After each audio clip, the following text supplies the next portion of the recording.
নমস্কার বন্ধুরা, Sneha kitchen with village food ব্লগে আপনাদের সবাইকে স্বাগত জানাই। আজকে বানাবো আমি পুর পিঠে, তালের পুর পিঠে এবং ডালের পুর পিঠে। নারকেলের ছাই বানানোর জন্য প্রথমে আমি একটু কড়াই জল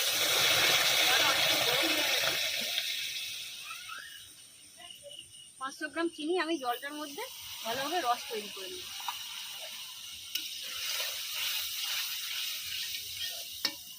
এর মধ্যে দিয়ে দেবো একটা বড় গোটা এলাচ,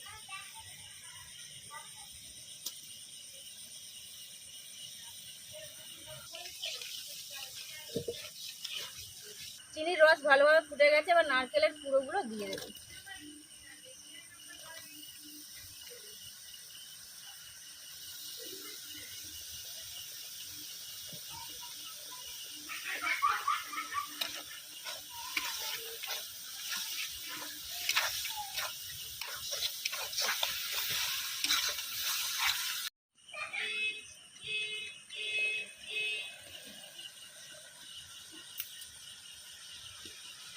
নারকেলের ছাই একদম পুরোপুরিভাবে তৈরি হয়ে গেছে, এবার আমি একটা পাত্রের মধ্যে তুলে নেব।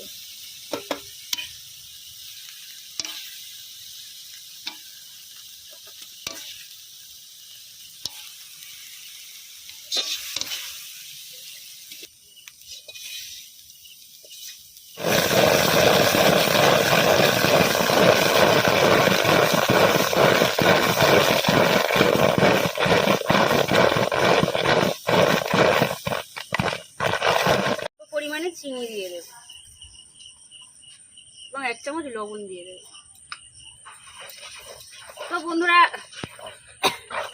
তো বন্ধুরা আপনারা বাড়িতে যদি তালের পিঠে বানান তাহলে তালটাকে একটু ফুটিয়ে নেবেন, কাঁচা তালে একদম করবেন না, তাহলে পিঠেটা ভেঙে যাবে।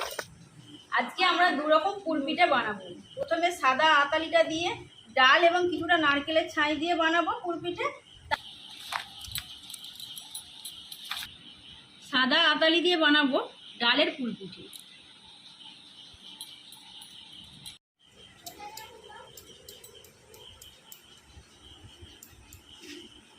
একটু হাতে গুঁড়ি নিয়ে আতালিটাকে গোল তৈরি করে নেব।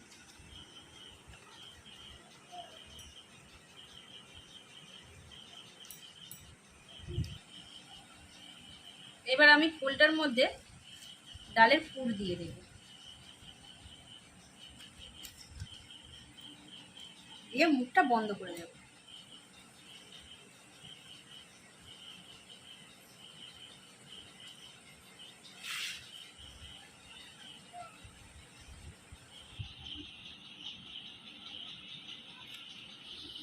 এইরকমভাবেই সুন্দরভাবে সব পিঠেগুলো বানিয়ে দেব।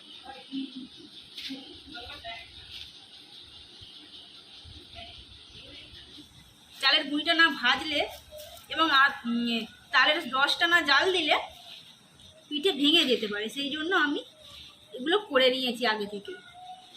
এবার তাল দিয়ে ভালোভাবে মেখে নেব।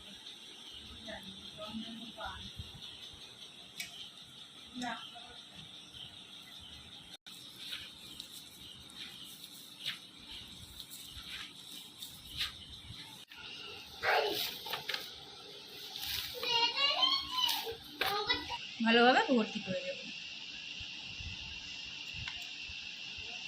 এবার মুখটাকে বন্ধ করে দেব।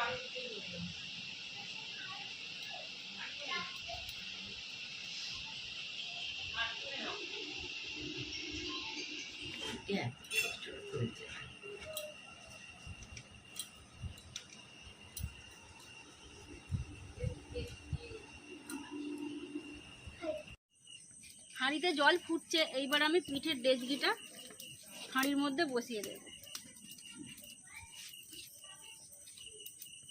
এবার ভিজিয়ে রাখা গামছার টুকরো ভালোভাবে হাঁড়ির এই পাশ দিয়ে জড়িয়ে দেবো, যাতে না বাষ্পগুলো বেরিয়ে যায়।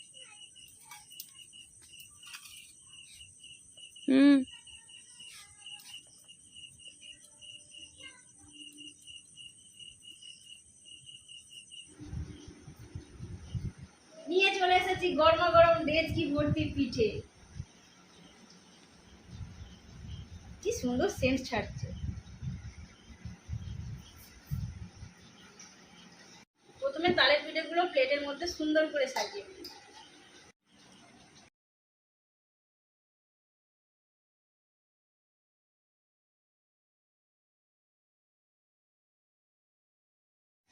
ও ছোট্ট ছোট্ট করে কাটতে হয়। হ্যাঁ, ছোট্ট করে কেটে নিলে ছোট ছোট গালে তুলে মুখটা তোলো।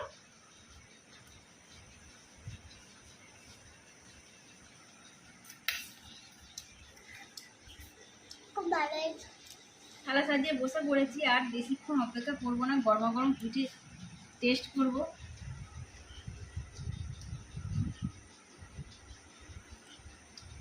ডালের পিঠেটা দারুণ হয়েছে। ডালের মধ্যে আমি একটু জিরে গুঁড়ো, কাঁচা লঙ্কা কুচি দিয়ে দিয়েছিলাম, সেই জন্য আরো ভালো লাগে।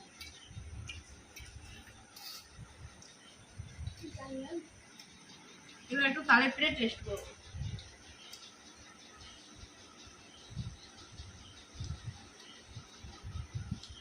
তালের পিঠেটা দারুণ হয়েছে। নারকেলের যে ছালটা তৈরি করেছে ওটা খুব ভালো লাগছে খেতে। আর ভালো করে দেখুন, তালের পিঠেটা একটুকু ভেঙে যায়নি। আমি তালের যে গুঁড়িটা ওটাকে প্রথমে ভেজে নিয়েছিলাম, তালের রসটাকে ফুটিয়ে নিয়েছিলাম, সেই জন্যই ভাঙেনি পিঠেটা। আজকে যে পদ্ধতিতে আমি তালের পিঠে বানালাম, ঠিক সেই পদ্ধতিতেই আপনারা বাড়িতে বানিয়ে খাবেন, দেখবেন পিঠে ভাঙবে না আর দারুণ খেতে লাগবে।